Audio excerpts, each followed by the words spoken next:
You order them online? Yeah, off of Amazon. We're live right now. Amazon. Right. Wait, so is it Coconut oil. mostly a collagen-based protein bar?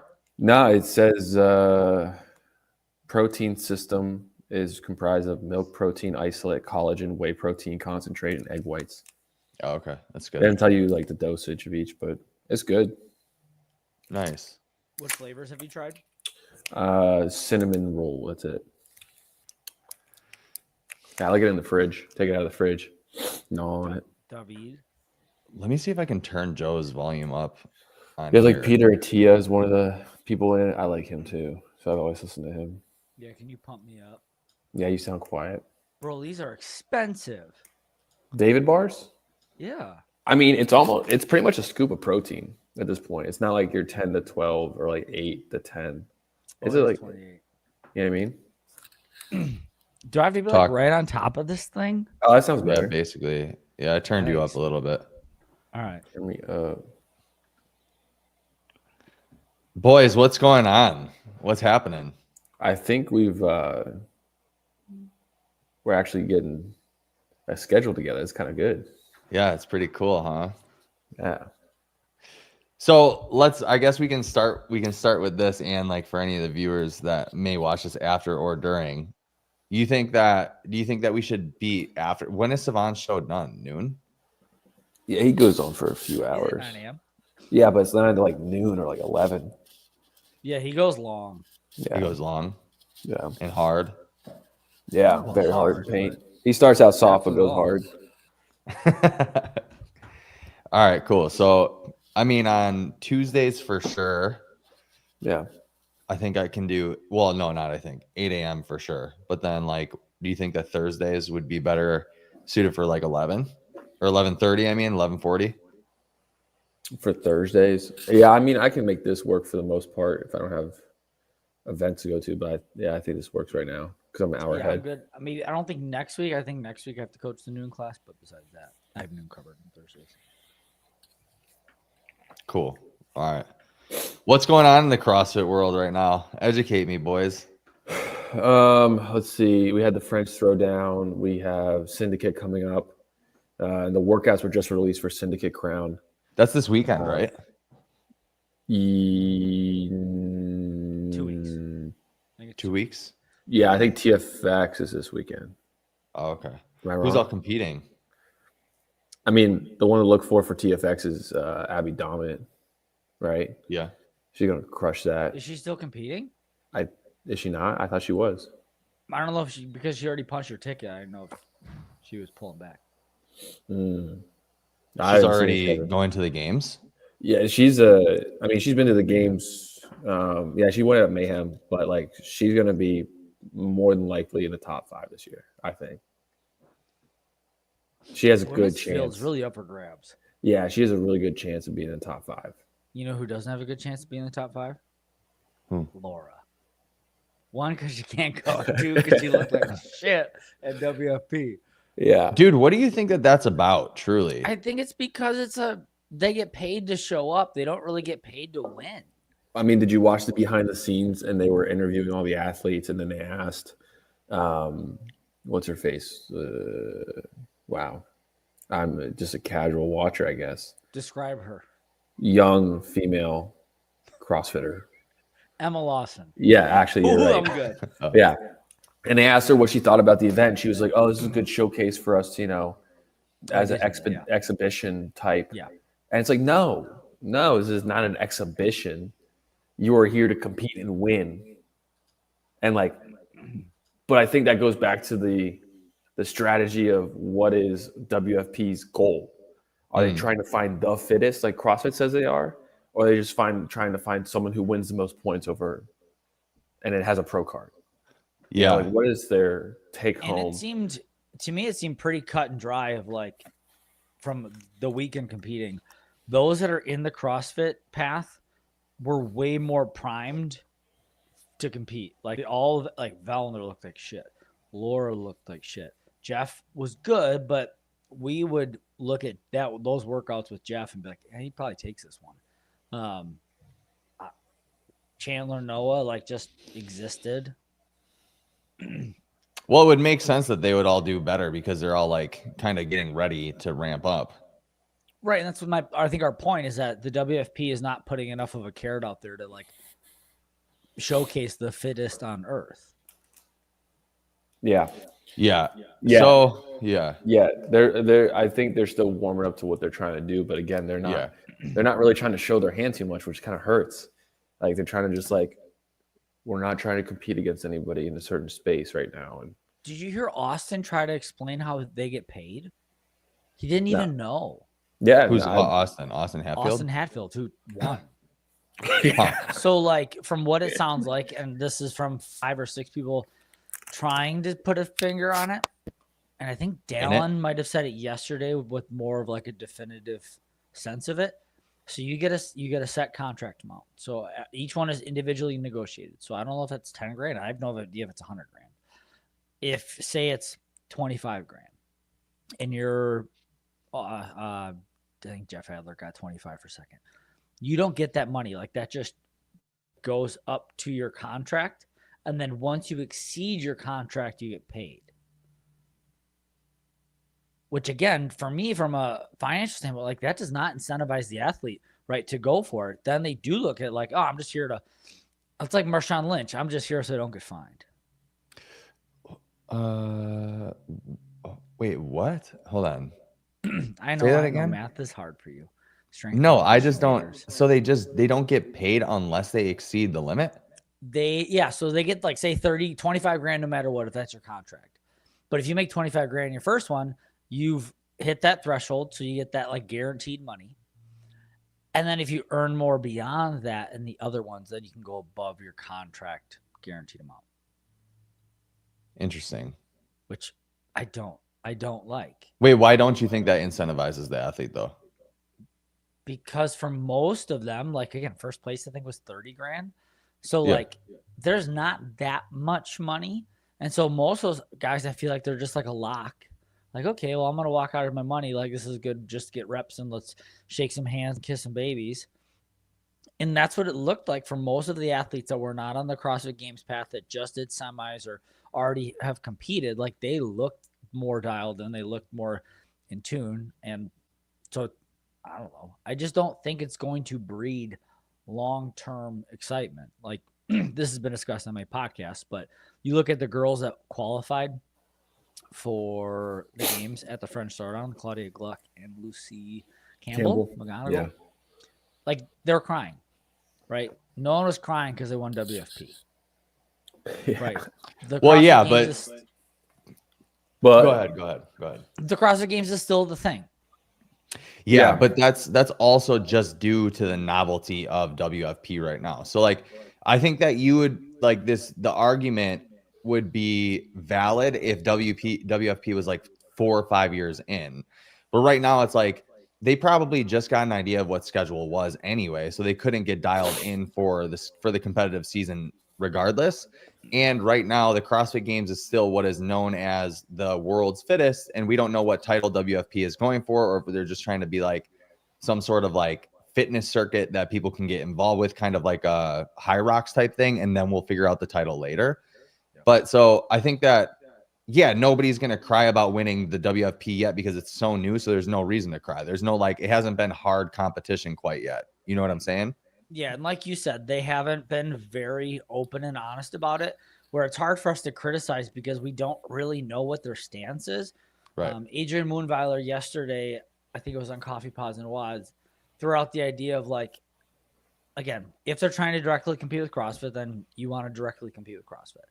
But if you're really trying to be this world fitness project, like pull away from everything being so CrossFit specific, make it a broader hybrid style of test so you can draw in a greater range of athletes to kind of showcase themselves and be like, oh, dude, these guys in this whatever niche hybrid style is like, they're really good.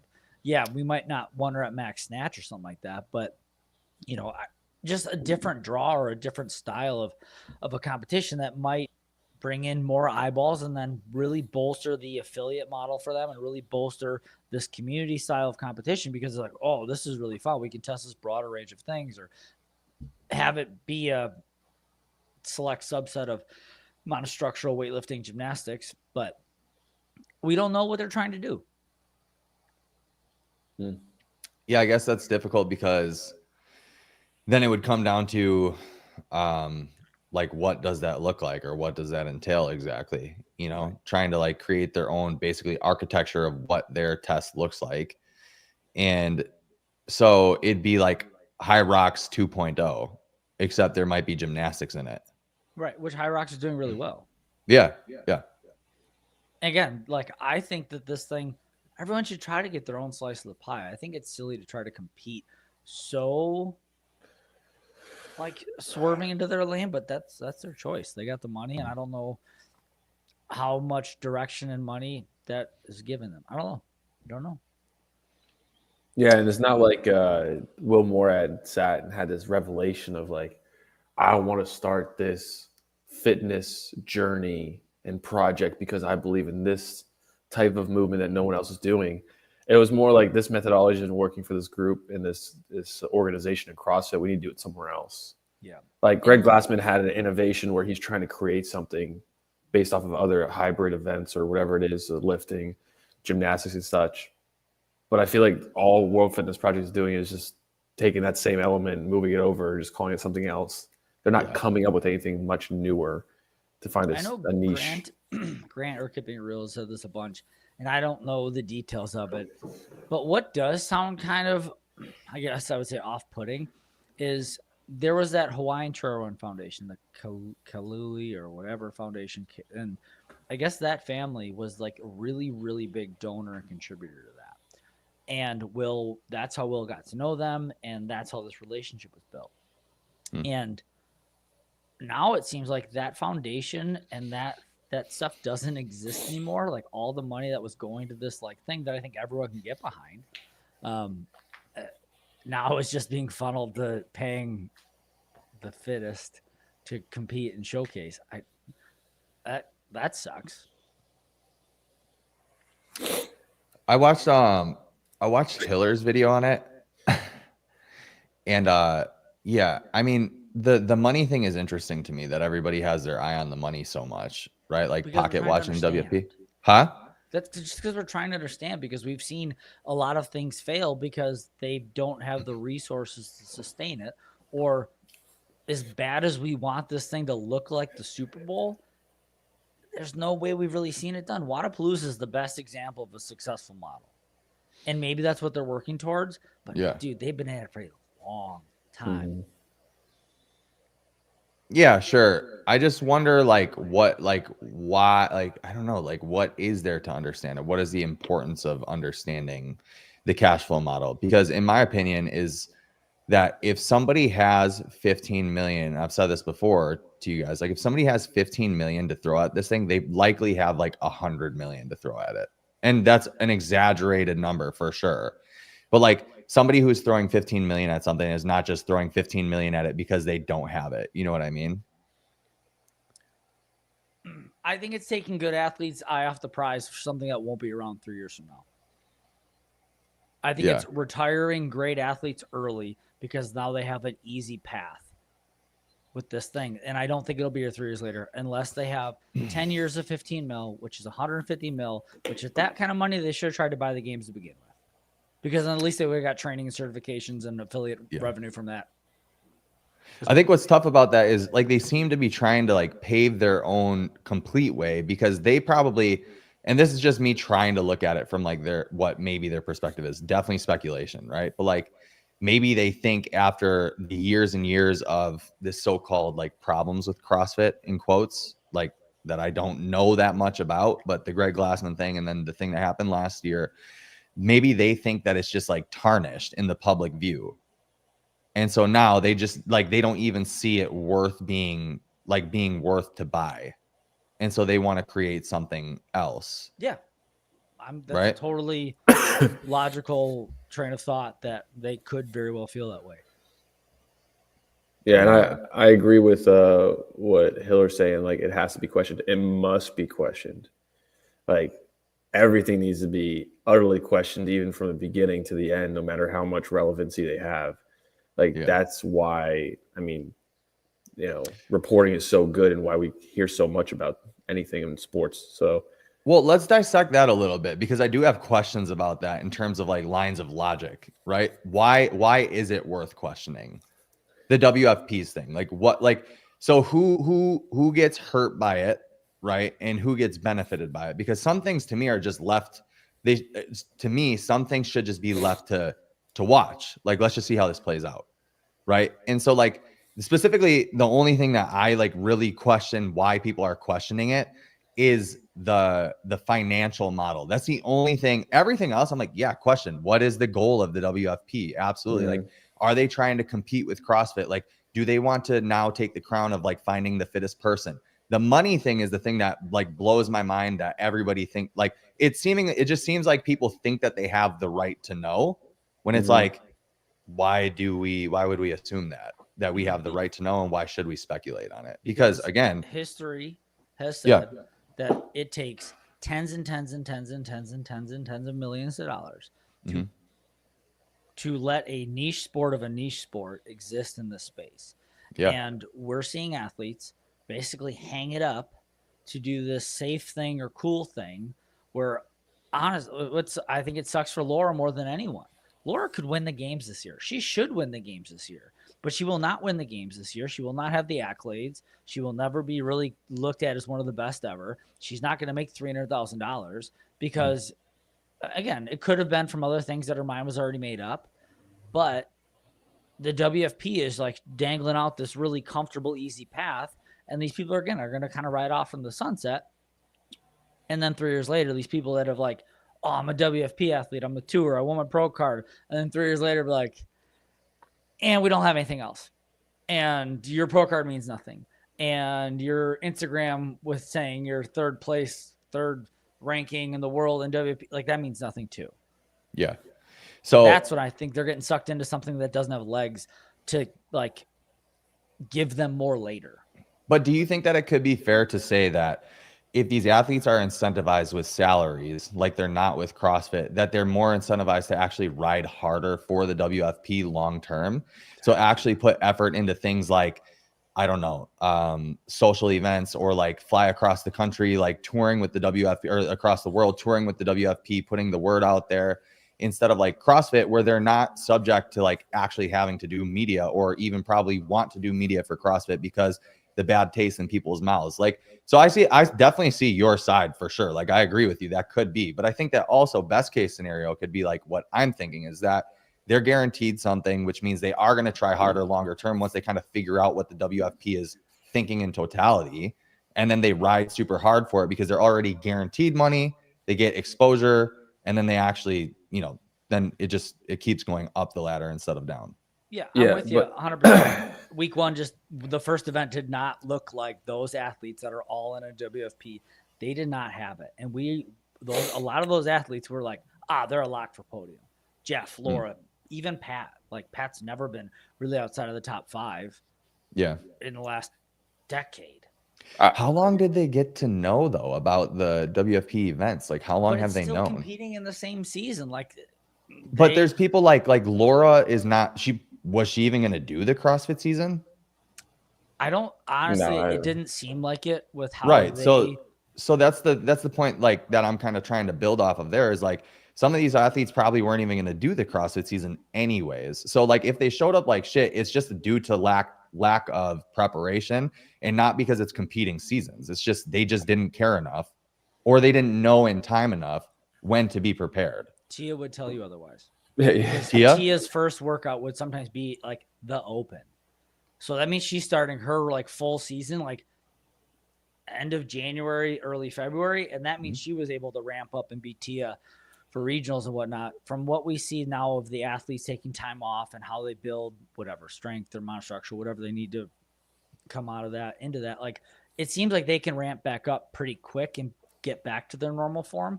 Maybe not peak, but but Tia is the exception to the rule too, right? She's the elite of the elite. Like Tia could probably take 7 months off. Well, no, 9 months. We saw that. Did. Yeah, we saw that happen. She's literally the elite of the elite. Probably, probably some other things going on. But like somebody like Laura, if she takes the same amount of time off as Tia does, I don't think it like happens the same way. No, I do agree with you, and Yeah. it's sad to see Laura have still such a limiter with that. I mean, I would assume it's the same limitation she has that makes her struggle with deficit parallel things that she couldn't even get those damn dumbbells overhead to lunge. Oof, yeah, that was rough. That was But really That hard. that looked tough, dude. Like super hard. But didn't she just do like and we don't know her training, right? But wasn't she just focused on Olympic weightlifting? So like if her complete training and blocks have been dedicated, focused to Olympic weightlifting, be the best at that. I think she did compete at a national event, but I don't think that was like, it's kind of like how Tia didn't put all her eggs in the basket of competing at the Olympics for that. It was just something she got to do because she had such requisite skill and ability. Sure.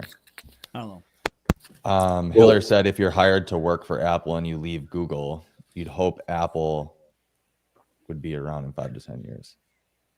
Well, yeah, going back to the question you had in the beginning was why do we want to know, or why do we deserve to know, from what he said before, why it has to be questioned?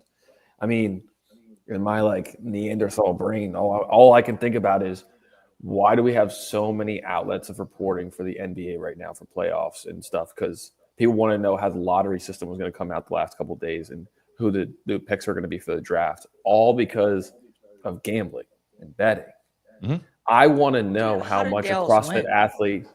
I don't know, because it's rigged. It's all rigged. How did Cleveland get the 3 The Illuminati, first draft pick? Joe. It's rigged. But what I'm saying is all that is money that is funneled through betting and gambling. I want to know how much a CrossFit athlete, in regards to whatever a CrossFit or WFP athlete is making, because I want to gamble on how much I think they're going to win that event. That's what drives a lot of sports, is gambling and betting. A lot of money on the books in Vegas, the bet, like DraftKings, whatever it is, run these organizations, and the bookies are tied to these sports. We have that, the one that Tex does, right, for the board of athletes for like different events, whatever it's called. Are you talking about Heat 1? Yeah, Heat 1. Yeah. So like that's like the initial betting of what CrossFit has, because they don't have like a DraftKings or whatever.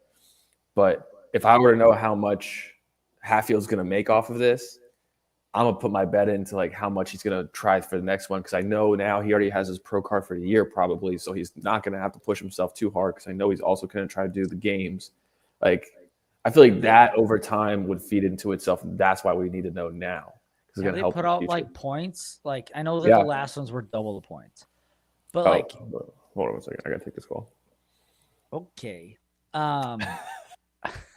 He's got a So real job. again, my curiosities lie in ways like this, right? Haley Adams negotiates her own contract. Let's say Haley, because she's Haley, negotiates $75,000. Haley does not get her pro card next year because she missed the first event and ends up falling out of the top 20.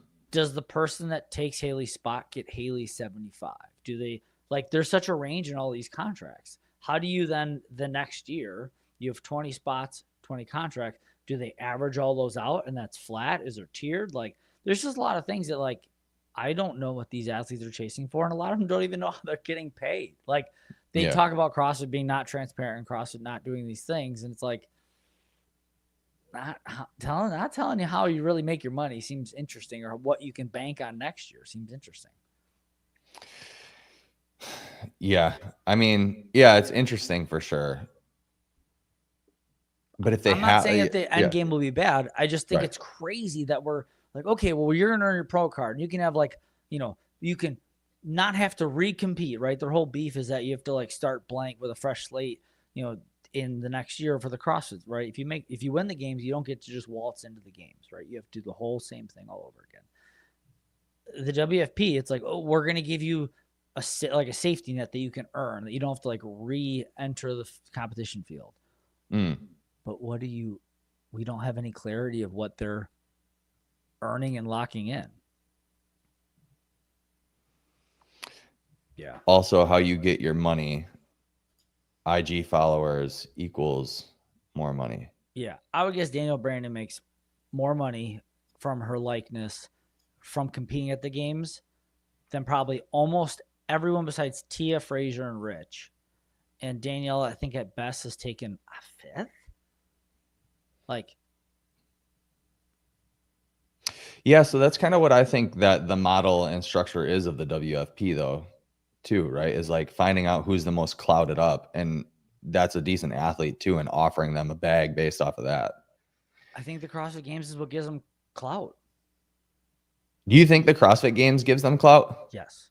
You think why they that's put on the the top of their Instagram? That's the first thing. 9-time fittest on earth, 12-time games athlete, blah, blah, blah, blah, blah. I mean, shit, you got your bestie, Dubai boy, 2013 champ. Tanner Shucks had that shit on Him and I have his been texting a Instagram lot lately. for a decade. Yeah. Yeah, we text all the time. I know, Just kidding. man. I'm joking. I'm totally kidding. FaceTime and everything. But dude, okay. I'm gonna offer something opposite of that though. As you would. Yeah. Because I think the athletes are way more valuable than like all you guys think, right? Agreed. I think that they are like literally, well, they are what makes the sport. There's two major trains of thought, right? The athletes Mhm. are important if we want this games process to exist, right? That they are the horses in the race. Yeah. But when it comes to what I do at my gym and run my business, it is a very small piece of the pie. Is it fun to have it on the TV and like, oh my God, what is that person doing? That's crazy. But more often than not, it's like they're watching it and they're like, wow, that girl's big boobs. Oh my God, that's Danielle Brandon. Well, yeah, dude, exactly though. That's exactly what I'm saying is I don't think that Danielle Brandon has, how many followers does she have? I don't know. I would guess over 1 million.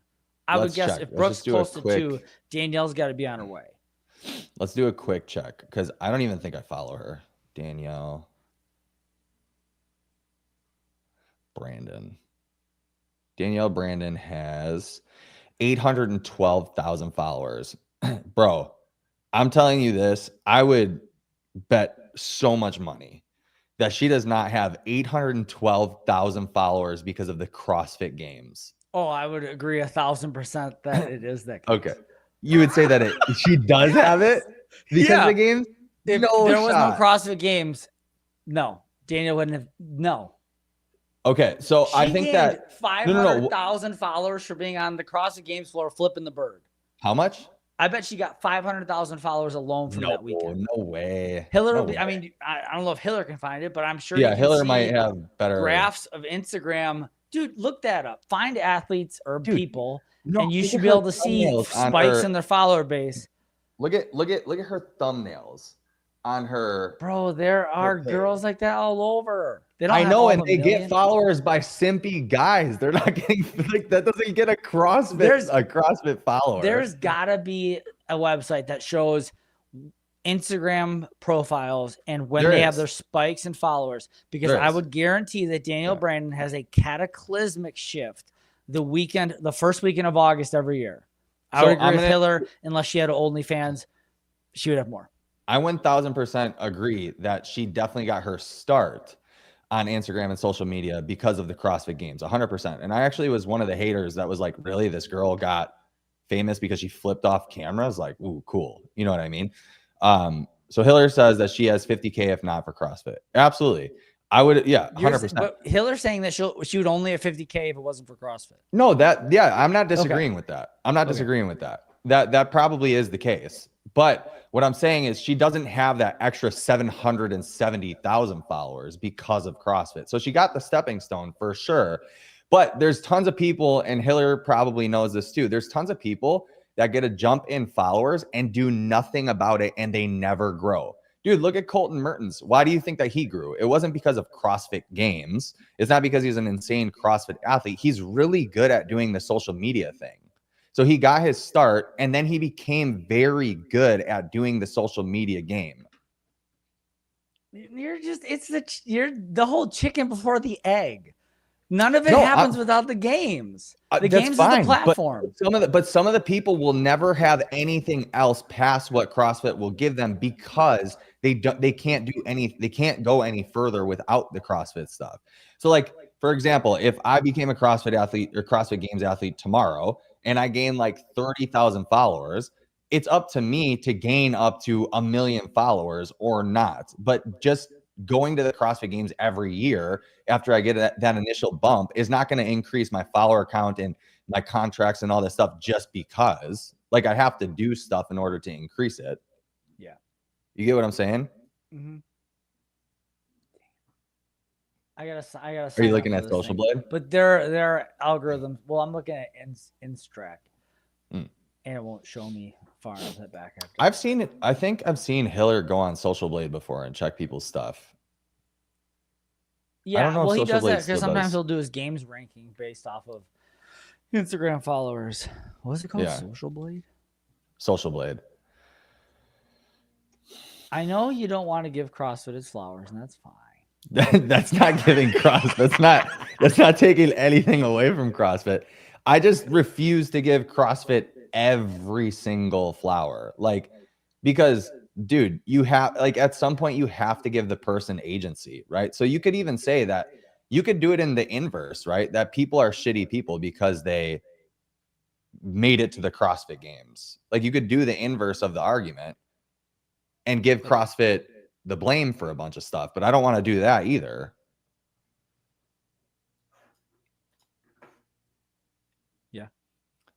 Because we all know, at least this is my opinion, CrossFit athletes are some of the most self-centered athletes that you will ever have the pleasure of talking to. I think it's because it's so demanding. I think people think Yeah. Michael Phelps was self-centered. Mm-hmm. Yeah, and I'm not saying there's anything bad about it. I'm just saying, like, that is the job, right? They have to be very focused on themselves and, like, not worry about other people and try to get other people to help them in any capacity anyway. I'm not saying that's wrong. I'm just saying it's just the reality of the situation. Sure. See a lot of relationships fall apart because of the demandingness of CrossFit, and just, yeah, dude, like, and we've all met CrossFit athletes that were like, whoa, you know. Give me 2. Nah. That's not for today's stream. I get what you're saying. When it comes down to, like, them being all in on their goals and not engaging in other things, I get that. But for most part, I guess it's probably not as much as it used to be. But, like, most games athletes were pretty damn chill and easygoing to be around it, like, in person. And I think that's what made it fun initially, is that we all kind of went to war doing the same thing. We kind of all understood each other.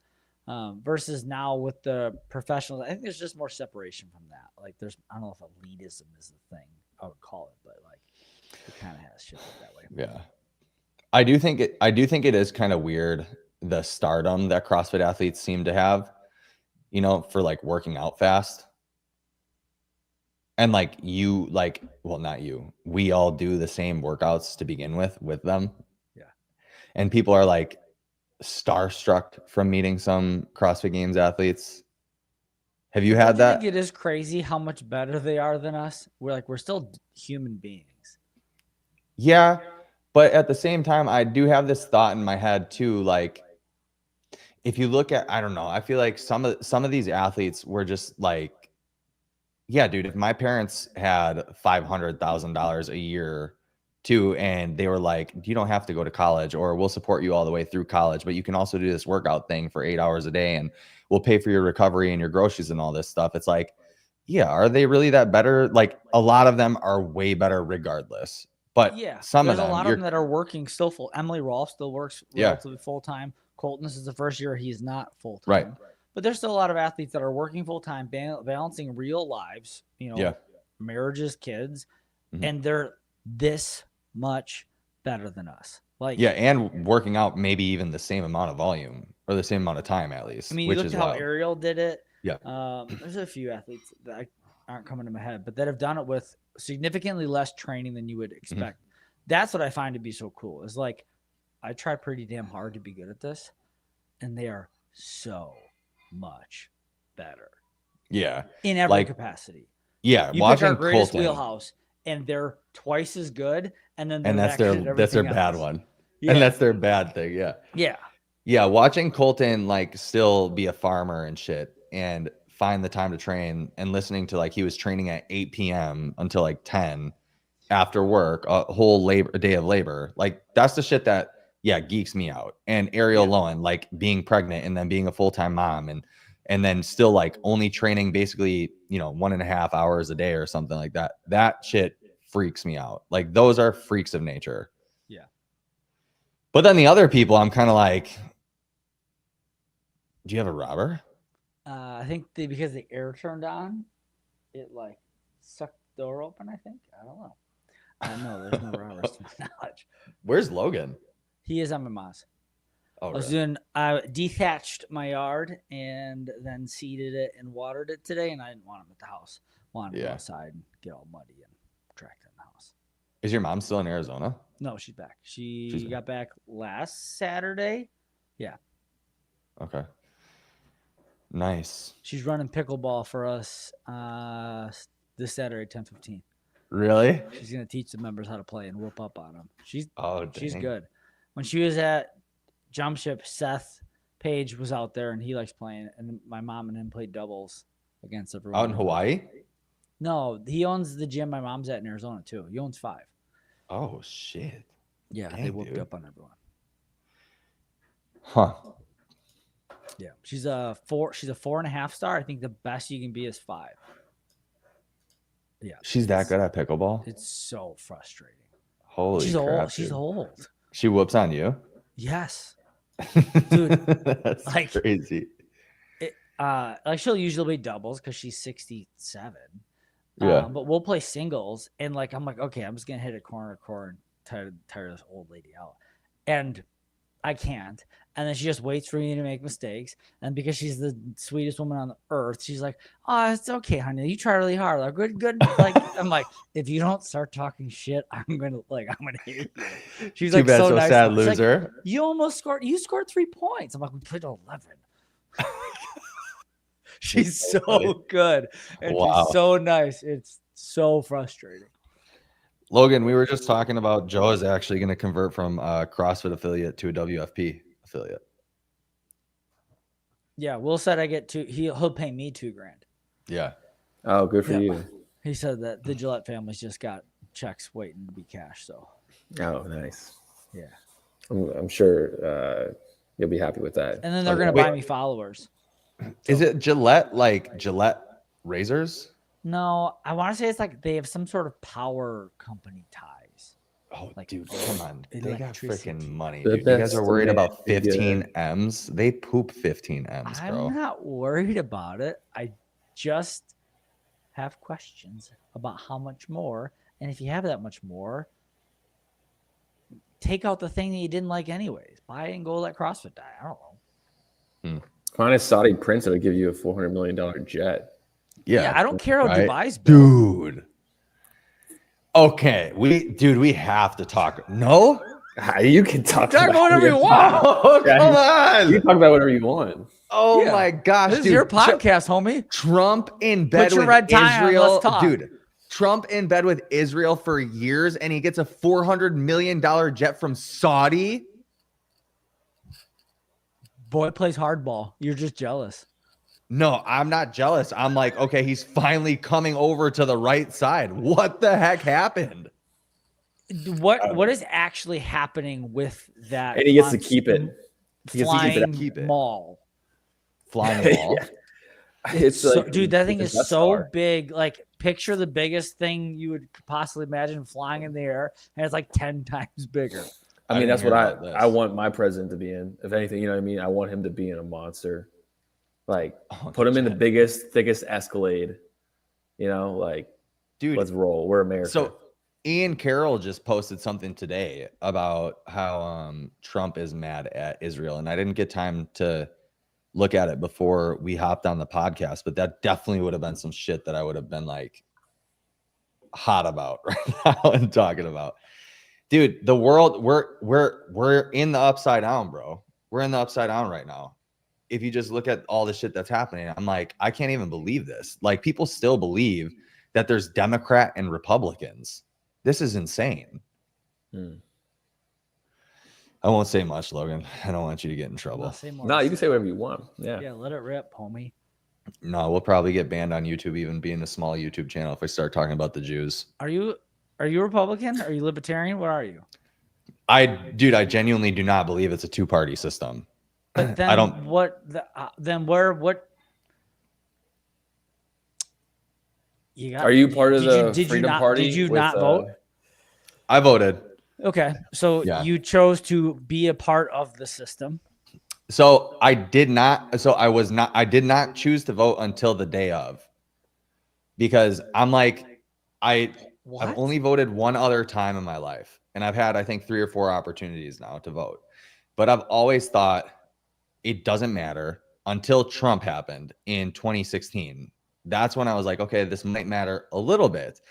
And then so I didn't really know much about like Trump being in bed with Israel until he actually got elected. I didn't know much about that. I didn't know his ties and all these different things until he got elected. And then he did the whole prayer at the wall thing and blah, blah, blah, blah. Then I looked a little bit down the rabbit hole more about it.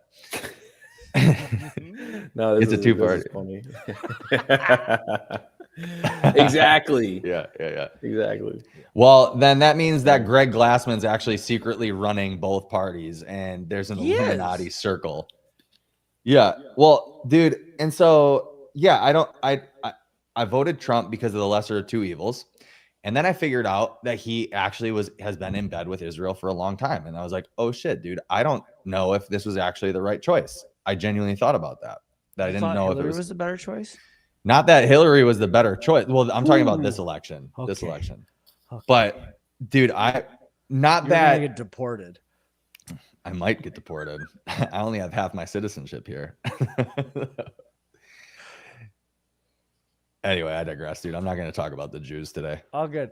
I think it's super interesting that Greg was all over the French Throwdown, chumming it up with everybody, and then meeting with the CrossFit Louvre team, which I want to say is a big part of the team that was trying to buy CrossFit in that whole B sport community.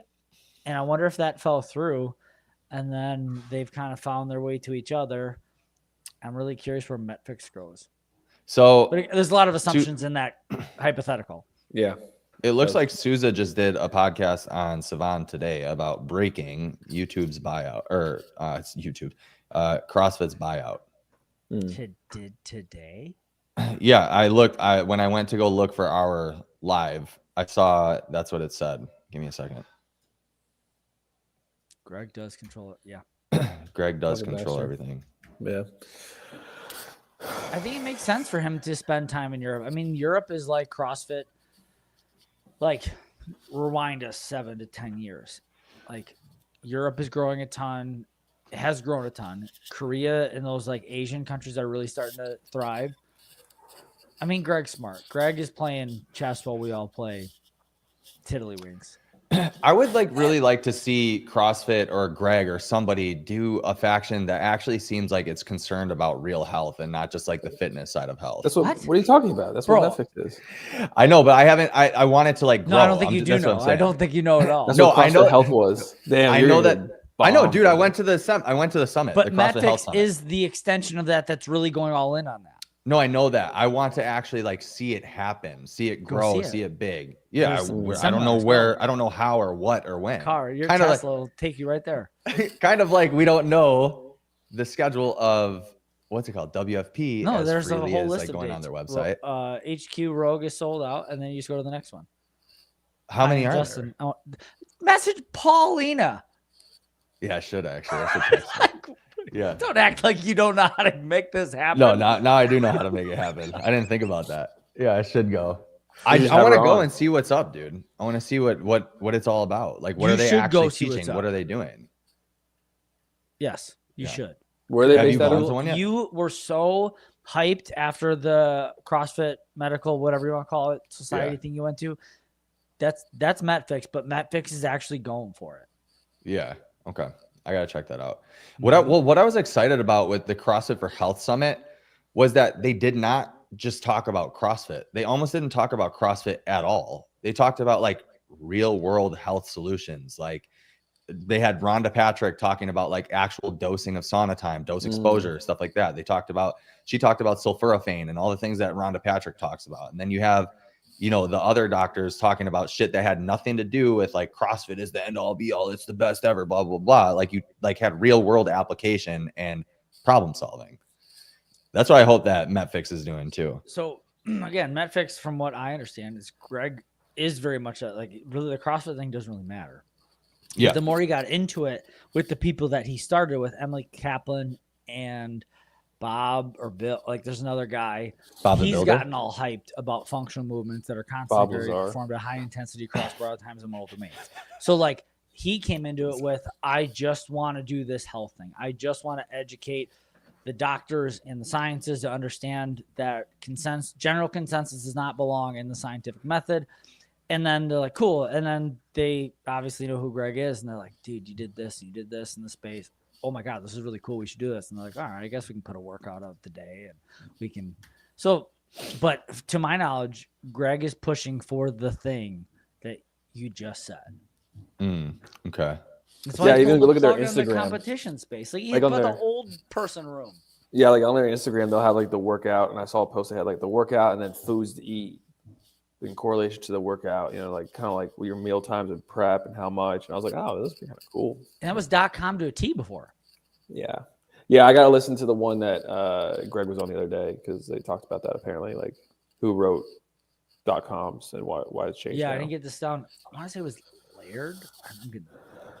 I'm getting names mixed up, but Leaf. Laird. Damn. Laird, I think, is Surfer. But yeah. Rogue Leaf. is sold out. Yeah.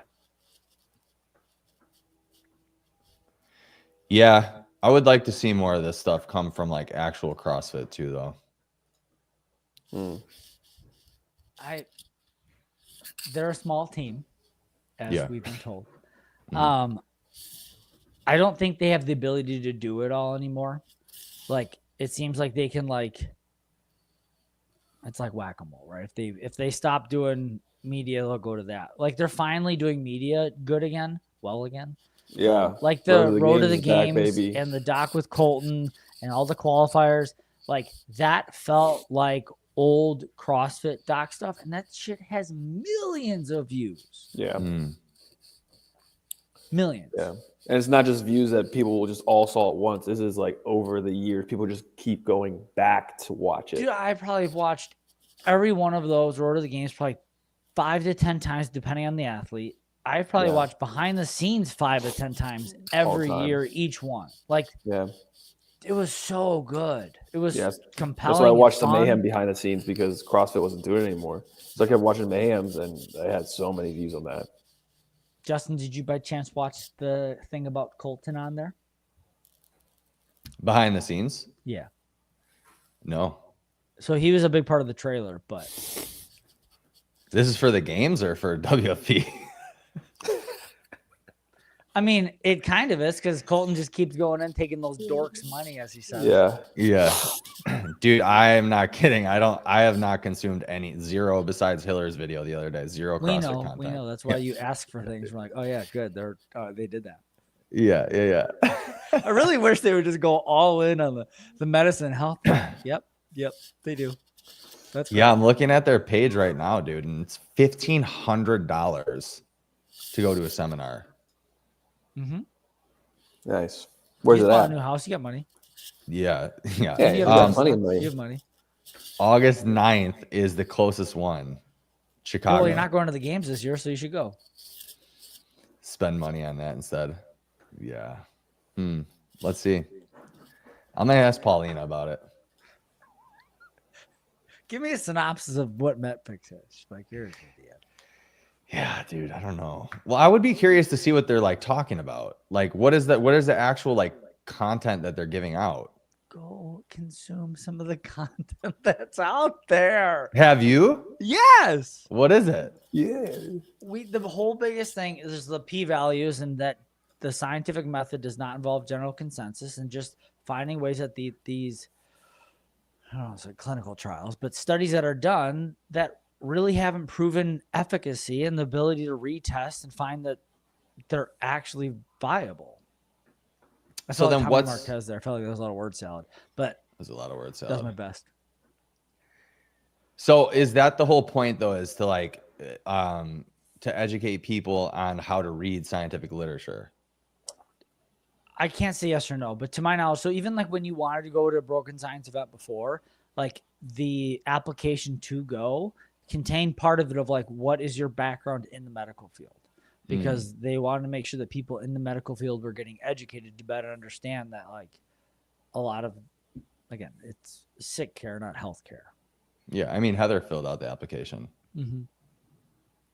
So Heather clearly knows about it. What? Yeah, she doesn't know any of the context of it either, though. She I has mean, no they even have clue. like things, the daily like food prep, Yeah. like how to make it and stuff. Yeah. It's very much old.com. Yeah, Which is great.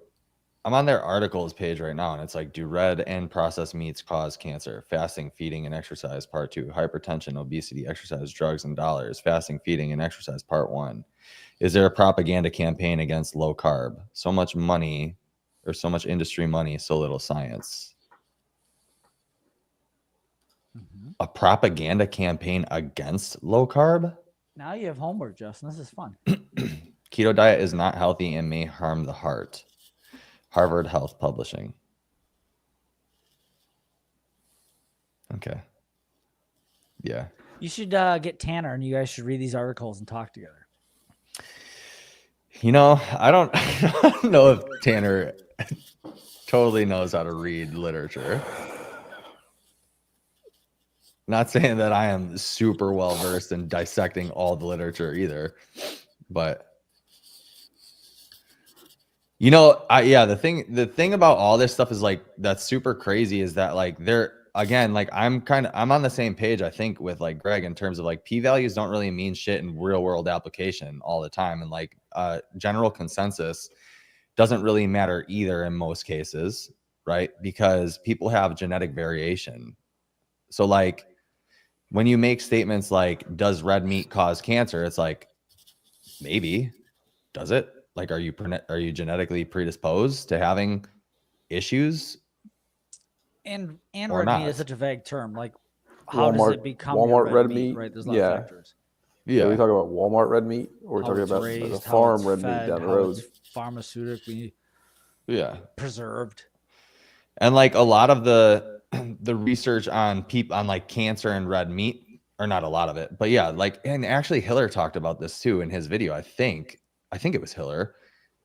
They didn't take into consideration, like, does this person smoke cigarettes? Do they drink alcohol? Like, they didn't control for any of those variables when they were looking at the carcinogenic effects of red meat on people. But the thing is that people that eat red meat on average are more likely to indulge in risky behavior because the majority are men that eat more meat. meat. RFK and Bernie going at it? No, about what? Well, maybe I did. Bernie was going in on him. He's like, you know, should healthcare be a universal right or a human right? Right. And then RFK Jr. is like, well, you asked me a philosophical question. Like, he's getting like long-winded. Yeah. Bernie wants an answer. And he said, okay, let me look at it this way. You want to put me in the same scope as someone that smokes cigarettes, that does all, like, it is not equal. Like, you want to give it to everyone. There's different people have different strains. Like, there's a better way. But it was fun just watching them two go at it. Yeah.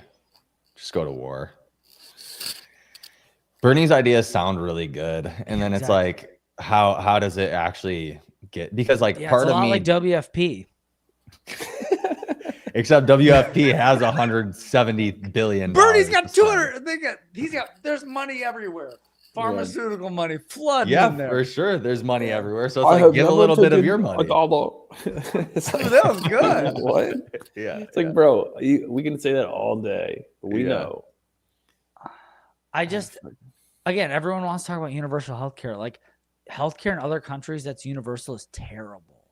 Like, yes, you get a certain amount for free. But like, if you need to go to the doctor like sooner than 9 months from now, you're paying private. Yeah. Like, people don't get that. My ex was Australian. Like, she had an infection on her finger. If she wanted to go for the public system, it was like 3 weeks. If it was 3 weeks, she wouldn't have had a pinky. So she paid the $300, $500 to go private, got the surgery, got the infection cut out so she can get like in the bone or sepsis. Like, so you say that universal healthcare, you make it sound like this beautiful grand thing that everyone just gets stitches and band-aids whenever they want it.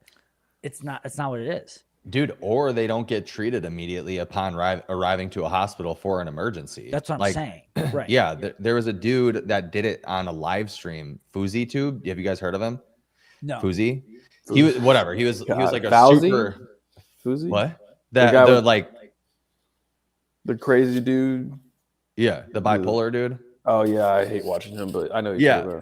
But dude, he was in Australia too, and he like thought his appendix was exploding or something like that. He goes to the emergency room. He's literally screaming in, triage, and they couldn't get him back for like an hour and a half. They took his blood pressure, they did all that stuff, and they couldn't get him back for an hour and a half. And then he was there forever, not being treated in the back room. So yeah, the universal healthcare thing sounds freaking awesome. But then, dude, there is like that idea of, yeah, I have to pay for somebody who's like not going to do the same lifestyle as me. Like that kind of sounds a little bit messed up. Like, why should I have to pay for, and excuse anybody that thinks that this is wrong, but if you're 400 pounds and you're not doing anything about that, like legit, you're not getting, it could be psychological, care with a psychiatrist or whatever. If you're not doing anything to address the issue whatsoever, why am I responsible for that? Like, why should I don't like, my thing would be, I'd be down to pay extra, like seriously, if it was forced upon people to have to do the things. So like if somebody who is obese had to go to a psychiatrist or a psychologist and figure out what the trauma was and this and that, and then they have to go and check in on an app or something to go to, the gym 3 times a week or whatever. Sure, let's all pitch in. I'm down for that. I want everyone to be healthy and live a life like that. I'm a Christian. I want everyone to thrive. But like the thing is like when you have to pay for people that literally are not doing anything to help their situation, that sucks a bag of dicks. And that's what sucks, because it's those people that want it paid for. Right? Yeah. It's 70% of America's obese, and everyone wants these like beautiful ideas. Like, yeah, that should be universal healthcare. And then it's like right. Yeah. Dude, yeah, of course you want that, because you're the one that needs that. Yeah. Like, yeah. we have all made choices to be healthy. Like, there were times where we were less healthy, and those are times that we were less on top of the things that were important. Like, I worked for a logistics company in consulting, and we would pay $75 pay period, so 2 weeks, if you didn't smoke. Wow. Because it was cheaper to do that than to try to find a way to funnel it through healthcare savings. And we knew that money was more well spent just getting our drivers to stop smoking. Yeah. But even crazier was then they would opt into the program, and then they would get so upset that we were like monitoring it. Really? Yeah. Like, wait, you saw me outside of my truck doing this, and you went I'm like, dude, you signed a contract. Like, yeah. Yes. Would you test them for nicotine too? What? Did you test them for nicotine too? No. Oh. Money. It wasn't worth it. It's $75. Yeah. Right. But again, it was cheaper to do that to incentivize the person to make positive change than, hey, your health insurance premium will go down. You can't. It just doesn't work. Right. The system is people are lazy. They're not disciplined. They're lazy. I hate it. Dude. Yeah. But that's to each their own. They're not going to have a fruitful lifestyle. I'll tell them all about it and help them. But damn, like you got to do something yourself. Yeah. You can only tell people until like you're blue in the face so many times, right? I had a client that came to me today, and it seemed like she had like a spiritual awakening or something, because like I would she got upset a couple times that she wasn't losing weight, and this, that, and the third wasn't happening. And I gave her some shit one time where I was like, dude, you keep coming to me with these same issues. You're not locking in at all. You have not you've literally told me 3 out of 7 days you are on your diet model. And that comes out to, 12 out of 30 days that you're actually on it. I broke it down into percentages. I was like, and so if you take the calories, you divide it by whatever, I'm like, you're literally, yeah, like you're not going to you know, like I broke it down all the way down for her. Yeah. Like, of course you're not going to do it. You're not sleeping, da, da, da, da. And today she comes in, she goes, you know, I think that one of the things that upsets me the most about my lack of results is that it doesn't resonate with who I am as a person. Like, I don't know why, because she's like a business owner. She owns a bunch of property, like all this stuff. She's like, I don't know why, but for whatever reason, the lifestyle factors that I'm supposed to lock in don't resonate with who I am intrinsically as a person. And that was like, then you just need to make the things match up. Yeah. You know, like it's just that simple. Like you have to take, because she is a super hard worker, and it's like, it is interesting to see that she owns these like 2-bar restaurants, plus a salon, plus all these properties that she has to manage. And she can't lock in nutrition and getting to the gym. People compartmentalize things that are important where they're like, oh, if I do this thing, it's going to take away from the main thing. Right. Pick anything. My yard, right? Like, I am not one to keep a very beautiful yard. And it's because I look at, like, if I'm spending this time cutting my grass and dethatching my yard and putting seed down and leveling, like, that's time I should be spending building a brand or dialing standard operating procedures or getting some stuff dialed in on social media for the business. Like, and then you use that as an out where it's like, no, just be more disciplined. Just do the thing because it's the right thing. Like, and yeah, you might not think that it resonates with you, but then you drive past your house and you're like, fuck, my yard looks good. Right? You walk into your house and be like, oh, I don't have dishes everywhere. Like, maybe I'm actually less stressed and less anxious because I walk into a clean home, not one that is a visual representation of the things I chose to not do. Yeah, your lack of commitment or your lack of like being able to lock it in. Yeah, 100%.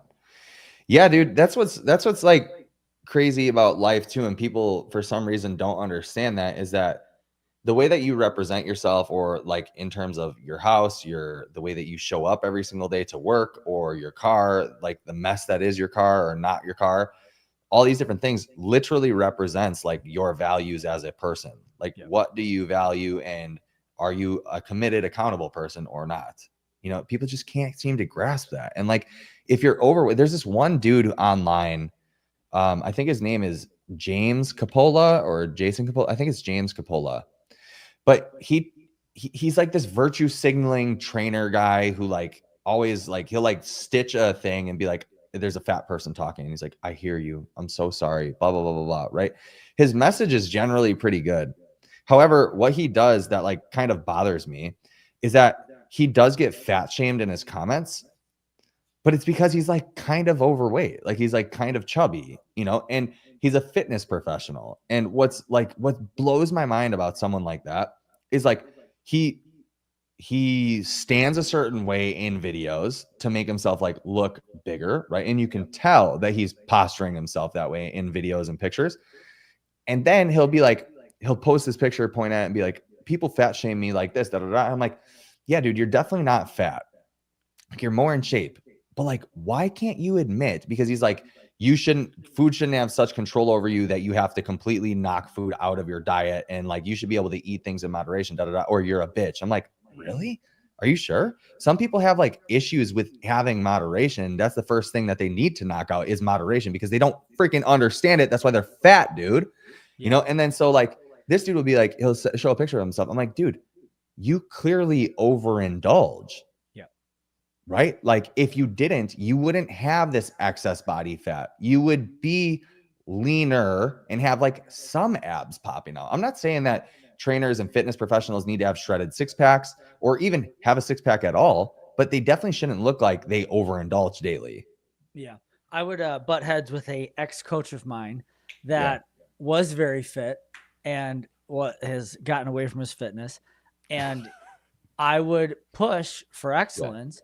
And then he would come at me like, I'm trying to think of what the word is, but like success shame me. Like, not everyone is wired like you, and people are allowed to have balance. And I'm like, you're using balance as an excuse. Just be better. Like, pick something, like do something, just put a foot in front of the other. But just because I have gotten to the place where I have more of my life in check, I do not have all of my life in check, but like, it's like they success shame you. Like you care too much. You work too much. That's not a reasonable expectation. It's like, Yeah. okay, sure. But like, it doesn't absolve you from any. Well, that's a weird thing to say too, right? Like what is balance? Like no one can define what that means because it looks different for everyone, Yes. right? To me, balance is literally working 10 hours a day and then I get to hang out with my kids when they're home. And I make time to go to my son's baseball practice and be an assistant coach. But when I don't have them, I work literally 7 days a week. Yep. Because that's what balance is to me. Like you can't tell me what balance means. Like, and balance is also a weird concept because people use it as an excuse to be mediocre. Yes. So like, yeah, if we were truly doing balance, right, then your ex-coach, whoever that might be, wouldn't have, some extra fat on them. They'd be balanced, right? Maybe they'd be skinny fat and not overweight. Yeah. And then they would have like moderate amounts of income, or I don't know what the financial situation is. Again, I don't know who the person you're talking about is, but they'd have moderate amounts of income and stuff like that. Like, what is balance? People are just like so, and the thing that you said, reasonable expectations. Well, to who? Right. And balance. People get so caught up in balance and what like general people think, right? People look at balance and be like, what does your day look like? Or what does your week look like? Well, that's not very balanced. I'm like, how about we look at it decades, right? Maybe I want to be all the fuck in for the next 10 years. And then I want to have the next 10 after that chill. Okay. That's balance over 20 years. So it's a macro or micro view of what balance is. Yeah, that's a really good point actually, because people have such a narrow view about time that they look at it on a day to day rather than like year to decade or whatever, that they can't even put into perspective. Like, yeah, Joe might be putting all of his time into the gym right now. He becomes a 5 millionaire by the time he's 45. And then like, he's like, all right, alleviate the stress, delegate. Now I get the next 20 years of my life that I'm still running this gym and I'll sell in 20 years, but I'm basically retired until I sell. Right. And that's balance. It doesn't look like it to other people because they may not understand conceptually, but to me, that's balance. That is the balance I'm looking for. It does not exist today. It probably does not exist next week, next month, or next year. But I'm looking to balance it out 3-5 years from now. Yeah. I had I was trying to onboard somebody to like work within my business to help me with clients and stuff and like get them clients. And one thing that he said to me is like, yeah, you're just different. You work different. Like, because I'm just like on it. And I'm like, here's the thing, like, here's your checklist. Like, you need to do all these things. Yeah, no, I just literally do what people are supposed to do. And I just get my tasks done that are need to be done. And he was like, you just work different, like blah, blah, blah. And he's like, I'm burnt out, whatever. I'm like, dude, this isn't working different. And it's not something that's just like given to you. Like, you're not just lucky, right? Like, I went through years of being broke to cultivate this thing of like, okay, I'm not going to stop until I have something that's worth sharing with people, And so like, people just like, they want the cop out for everything. Like, this person's born differently, or this person must have been given cash or whatever it is. And it's like, dude, no, a lot of people that I know, at least I know one person that became super wealthy because his aunt gave him a $250,000 loan. Every other person that I know that like has something to show for, like, was dead broke, bro. Or maybe not everyone. He turned that 250 into way more. Millions, dude. But again, and like he still had risk because if he would have blew it, like he would have had a damaged relationship with his aunt. Like, dude, they act like he just got this free pass. Right. And he's definitely not a balanced dude. Like, he runs a freaking aerospace engineering company with his dad. Him and his dad own that part and part together. And he runs that. And on top of that, he built a landscaping company that does like 5 to 10 million a year, bro. Yeah, awesome. You're going to tell me that work wasn't, like, it wasn't work. He was just handed his like, he got a head start, but he didn't get handed his success. Yeah. People are hearted. Like, I'm big on cheesy cliche shit. Like, I literally start every morning, get out of bed, let the dog out, I go shower. Every day in the shower. You shower every day? Every morning, yes. Whoa, weird. Well, you don't care about the environment. It's easier to dry my hair than you. Yeah. Your hair? There's some. Uh, No, like every morning I hook up the speaker in the bathroom and I play whatever like YouTube motivation discipline track. And like it's just reinforcing to me, it reinforces like you can pick whatever cliche thing. Like you're not unmotivated or uninspired, like all of these things, like over and over and over in my head, just like so each day I have that thing just continue just to give me the nudge because some mornings I have it and some mornings I don't. But just like for me, it's really good to hear 3 to 5 minutes of that, of just like good positive self-talk or like, hey, like things might not go today, but like you can still control that day's productive. Yeah, for sure. Yeah. The little things go a long way. mm-hmm. But people are so unwilling to do the little things too because they don't realize like the compounding effects over time. They want something that immediately gives them feedback. Yes. Like I had a friend who was like really down on himself for a long time, and something my uncle told him to do a similar thing to like what you do, like listen to a motivational speech in the morning or like literally look yourself in the mirror and give yourself affirmations.